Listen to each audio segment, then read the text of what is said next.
E vamos continuar com medo, porque o que está acontecendo na prática hoje é isso. Parlamentar com medo de discursar.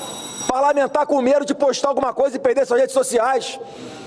Deputado e senador com medo de um ministro que age sozinho, ao arrepio da lei, multando o senador por emitir opinião, caçando o deputado por emitir opinião, por mais que não concordemos com elas. Isso tem que ter um ponto final. E aqui não é nenhuma ameaça, presidente, paute o impeachment do ministro do Supremo. Não estou falando disso. E que fique bem claro aqui, esse aqui não é um ato antidemocrático, porque pode ser que a minha fala aqui agora, presidente, seja encarada como um ato antidemocrático, um ato de subversão. E se acontecer, vamos ficar olhando de novo. A eleição já passou. As instituições têm que voltar às suas caixinhas, à sua normalidade. Repare que eu não estou nem entrando de como foi o processo eleitoral, a atuação no TSE. Isso é público e notório. E esse projeto vai entrar a bala aqui dentro. Mais restrição terão os senadores em cima do processo contra os ministros do Supremo. Então, é um absurdo e nós temos que discutir esse assunto aqui, é o que eu clamo a Vossa Excelência. Muito obrigado. Hoje eu quero, senhoras e senhores, brasileiros e brasileiras, minhas únicas Vossas Excelências, falar sobre o amanhã, metafórica e temporalmente. Isso porque está marcado para amanhã, 7 de dezembro, o julgamento no Supremo Tribunal Federal das ações que discutem a constitucionalidade das emendas do relator do orçamento, conhecidas pela sigla RP9 e batizadas em seu conjunto como orçamento secreto. A relatora é a respeitosa ministra Rosa Weber, presidente do Supremo Tribunal Federal. Espero que o STF livre o Brasil desta anomalia constitucional, que tem tudo a ver com o desgoverno que está chegando ao fim. Para se ver livre de processos de impeachment, Bolsonaro abriu mão de parte de suas atribuições como chefe do Executivo e cedeu às lideranças do Legislativo parte da gestão de orçamento. O próprio Legislativo se desfigurou, perdendo parte de seu caráter colegiado com a concentração de poderes nas mãos de uns poucos. Os recursos do orçamento secreto dificilmente são distribuídos aos parlamentares de oposição. E mesmo entre os apoiadores do governo, são notórias as desigualdades na distribuição de recursos, com mais dinheiro para as lideranças que mobilizam as maiores bancadas. Obviamente, o problema central da chamada RP9 é o segredismo na distribuição de recursos, o que dificulta a fiscalização. Soa estranho, depois de tantos escândalos envolvendo a classe política, a adoção de uma regra orçamentária que contraria princípios previstos em nossa Constituição: moralidade, impessoalidade, publicidade e isonomia. Aproveito para cumprimentar o jornal O Globo hoje, que publicou editorial com o título "STF tem dever de acabar com a emenda do relator".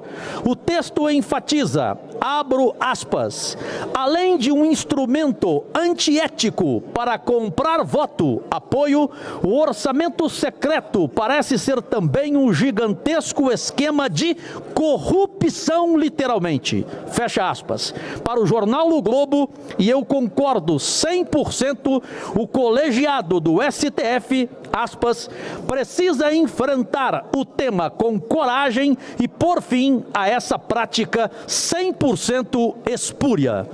Não nos decepcione, Supremo Tribunal Federal, até porque quem não votar como a maioria da sociedade brasileira quer, para mim, vai merecer impeachment. Que alguns pontos foram acordados, mas não corresponde ao seu voto ainda, pelo menos. Eu queria entender isso, mas só um esclarecimento que eu queria dar aqui também à minha querida senadora Elisiane e ao ilustre relator, que eu acho que não tem ninguém aqui que esteja contra o auxílio social. Tem ninguém. Acordo social a coisa dos 600. Absolutamente ninguém. Todo mundo, isso é unanimidade aqui. R$600, R$150 para as crianças, todo mundo está de acordo. Farmácia popular, todo mundo de acordo. O que nós estamos discutindo é o pedido extra, que não é apenas para os projetos sociais. Não é os projetos sociais, é unanimidade. Agora, os números que estão sendo contemplados que são números que podem resolver o problema no primeiro tempo, no primeiro momento, resolver outros problemas, construção de estradas, pagamento de alguns setores, etc., outras obras inacabadas. No entanto, podem trazer, e o risco é grande, um prejuízo muito maior justamente a essas famílias mais pobres, pela inflação e pelos juros altos. Repito aqui com toda a clareza, não há ninguém aqui que seja contra o projeto social. O que nós queremos é estabelecer um equilíbrio entre tudo aquilo que o governo Lula deseja, e é o que nós desejamos também, mas que mantenha uma estabilidade da inflação, dos juros e do crescimento no futuro. É só isso que nós queremos. Se esse número de 175 prevalecer, eu posso escrever aqui, senador Otto, senador Wellington, que nós estaremos dentro de 2 anos, vivemos juros reais, cerca de 9% real. É a perspectiva, de 9% real. E isso é o maior afugentador de investimento. E investimento é o que gera emprego. Ao mesmo tempo, a inflação deve estar em altíssimos patamares também. E nós devemos estar convivendo com déficits primários, ou seja, déficits que não geram recursos para pagar a dívida. Então, nós teremos que pegar mais dívida para pagar a dívida. É esse o cenário que se desenha. O que nós estamos pedindo, e eu faço até também um apelo aqui, o senador Wagner disse que já tinha algum andamento nisso aí, é que seja feito o acordo. Eu não quero votar nem postergar, eu quero votar isso agora. Deus me livre do governo Lula começar sem ter os recursos necessários para pagar todas as dívidas sociais urgentes que o Brasil tem e vai continuar tendo há muitos anos.